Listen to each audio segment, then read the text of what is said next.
Good morning. It is 5:15 here in North Carolina. I have to be on site in my office on campus this morning, and I didn't have time to create this look yesterday.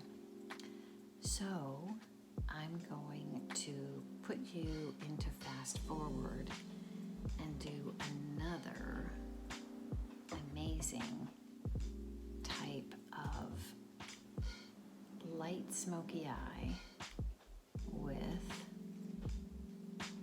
VIEVE, this new makeup line called VIEVE, with their new eye wand in the color I think it's Camel. Yeah, Camel. Okay, so in order to preserve the silence of the darkness of the morning, I'm going to put you into fast forward. And first thing, some coffee. Then I go in with a brush just to brush up my brows, and Urban Decay pen to line the base of the brows to give me a foundation on which I will put the next product.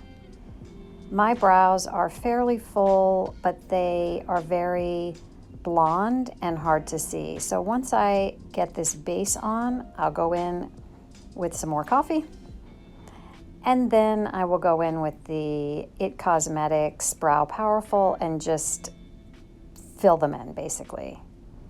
I don't have to use any special strategic strokes. I just color them in.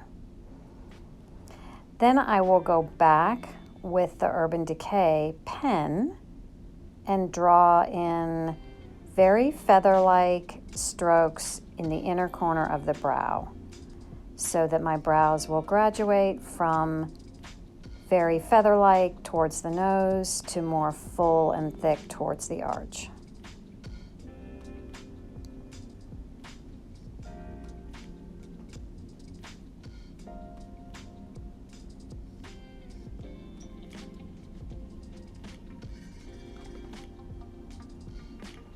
Then the Anastasia Brow Fix, I think that's what it's called, just to get my brows in place and down for the day.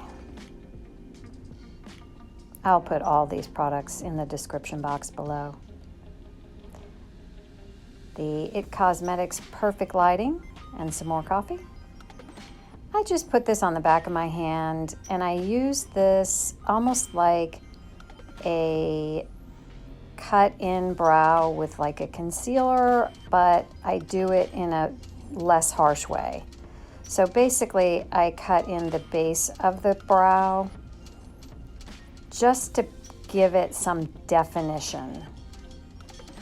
And I flatten the brush so that I can go along the base of the brow line. And then I go back and give the arch a little extra attention to bring some light to that part of the eye.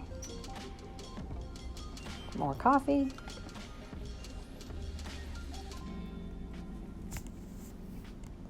Here's the VIEVE Eye Wand in Camel. And on this look, I'm just laying it down on the lid, as you can see, just a little bit. Then I take my Sigma brush and I'm just blending it up from the lash line to the brow line all over the lid. I just want a wash of this color today.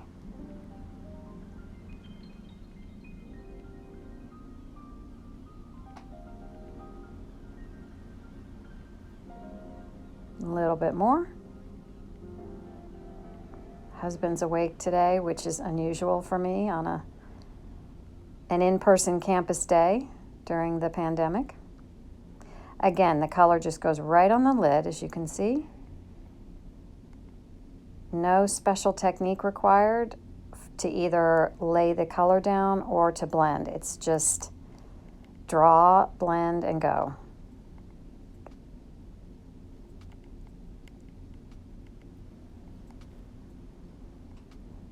And now I'm using my Cle De Peau concealer. This is also a concealer test day.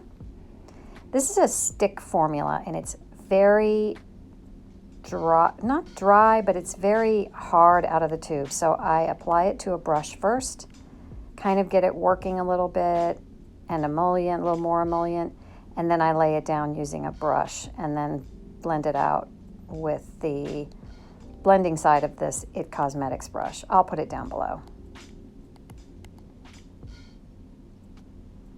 With all concealers, if you've looked at my other concealer wear tests, I really only try to put it where I need it. I am not one of those people that lay it heavy underneath the eyes, down to the cheekbone, across the forehead. I don't do that for contouring or highlighting in that way. I just use it where I need it. When you're over 50, you have to be very strategic about where you put makeup products so as not to dry out your skin, draw attention to wrinkles, etc. So here, again, as with the eyes, I'm mostly blending, blending, blending. Brushes are one of your most important tools. Makeup formulas will come and go. Brushes will always be with you, and they'll work with every formula.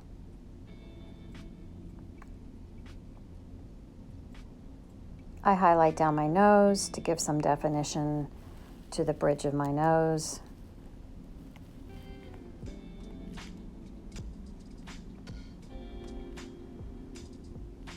More coffee. I'm just using the Charlotte Tilbury pressed powder in 1 Fair just to press underneath the eyes in the very corner, and then I go in and I dust down, press in this powder where I want to have some of my bigger wrinkles disappear.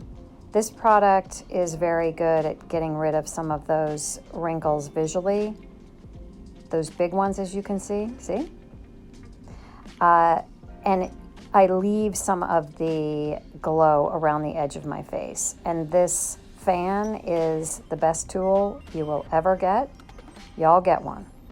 It is going to make quick work of your setting spray. This is the Laura Mercier Caviar Stick in Tuxedo. And I'm just going in at the corner of the eye to give some more definition there and some lift to that part of the eye. A tiny bit goes a long way. And again, just blending, blending, blending.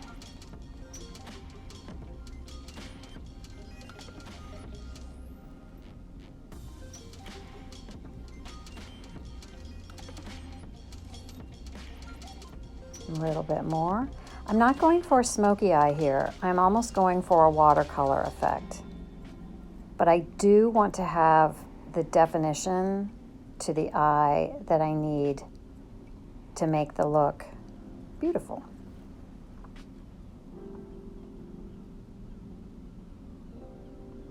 These cream stick products will play with you very nicely and allow you to blend them out for a while.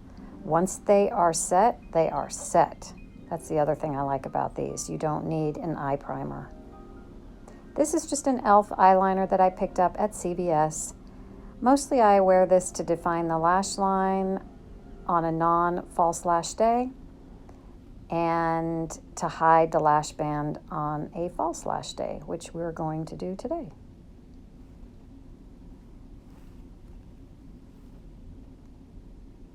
Again, the fan dries that eyeliner super fast.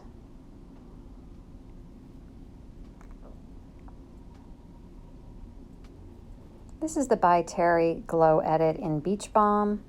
Just using a little bit of the blush in this pan, or in this palette rather, to bring some life back to my face. And doing a little more blending. And then I'll go in with, I think, the Sigma Contour brush with some of the bronzer product.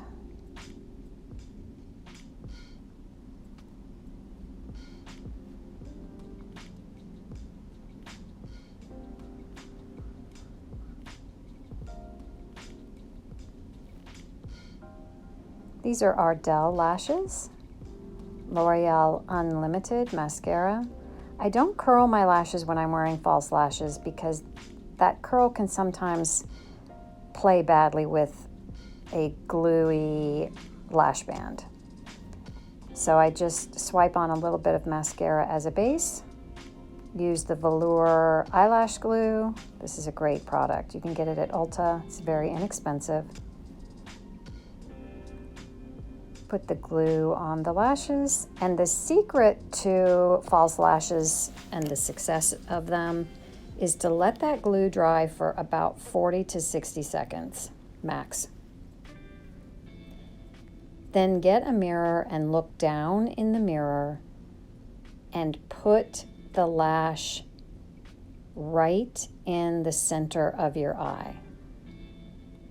Dip in the center. Drop that outer edge down, drop that inner edge down, press, and you're done. You might have to hold in place for a second. There is nothing like lashes to make you look awake. Center of the eye, outer edge, inner edge. Hold it for a second if you need to. Use your fan again to set that glue. I can't tell you how valuable that fan is. This is probably my best tool. Yes. More coffee. Coffee has great components in it that are good for health and beauty. I was going to wear Tom Ford today, but no, because I have to wear a mask all day on campus. And that's it. That's me done for the day. And I will see you later today for another check-in. Bye. Okay, y'all, so this is the midday check on the Clé de Peau Concealer. I think this one also has SPF. And I mean, I put this concealer on at 5:30 this morning. And it is, I mean, it is doing so amazing. Let's see, let me just check for a second. Yeah. I mean, my lash band is coming up. Details, right? We are into our, it is, 3 o'clock right on the dot. So it is 3 o'clock right on the dot. And that lash is popping up. So we are at like 9 hours, really. So it is not holding up here very well, but I really did not put that much down here. I mean, what I put here, you know, I've been like, had my hands on my face and in Zoom meetings and so forth. This is such a downer because my eye look is so good today, but that lash will not stay down. Maybe I have some lash glue in my bag. Who else does that? Okay, so it's holding not so great around the nose. Again, not so great down here, but really holding strong around my eyes. Okay, so that is looking really good. Very smooth. I'm really pleased with how I haven't like been bothered by it. Like I haven't gone by a mirror or looked in my phone and been like, oh my God, I look like a patchy, cracked mess. I've just looked at my face to make sure that there's nothing on it. And I've been in and out of this mask all day today. You know, it's up like this most of the day, up like this. So, I would say this is doing very well, very well. And I have more thoughts, but I'll put them in later. So I just wanted to do a quick check-in at the 8/9 hour mark. Okay, so just getting home after a really great ball game. My grandson won. His team won. His team won. He won. So it is 7:30. And so I left at 5:30, between 5:30 and 6 a.m. So that's 12, 13, almost 14-hour wear. And y'all, this little bugger, this Cle De Peau, this guy is no joke on the coverage. It has not budged. My lashes have budged. They were budging at about 3 o'clock. Look at that. Just as smooth, just as gorgeous as it went down at 5:30. Now, this is not doing as well. Around the nose is doing pretty well. The eyes are the best. And that is my concern, is the eyes. Like, I can use contour creams for here if I want to do like a stage look, or I can even use, God forbid, foundation. So this guy wins the award for perfect smooth coverage, even with the puppy teeth. Remember, our foster dog Finn did that. All this stuff in the makeup bin, and he chooses the almost $80 concealer. So this is not only a win, this is, I would buy it again. But here are my thoughts. Now, ring that bell. Editing people, put an alarm in here. This is not easy to play with in terms of the type of product it is. It is very kind of waxy and stiff. And if you are not very well moisturized, it can actually play up dry patches on your skin. I had a lot of trouble with this product when I first started using it. I did not understand how to put it on. As you saw this morning, I put this on with the brush. I worked it around very carefully on the bullet before I put it on my skin. And you saw that I worked it in very carefully, you know, really worked with the brush, etc., and then came back with the buffing brush. You have to be careful if you have dry patches. This is not great for dry patches. That's what I went through when I first started using it. I wasn't doing as great a job with my skincare. So just a caveat, this has to be used in conjunction with great skincare and lots of moisturizer underneath it. And then you will get this amazing result. I'm so pleased with this, y'all. So pleased. Okay, so that was fun. Let's have another winner for tomorrow.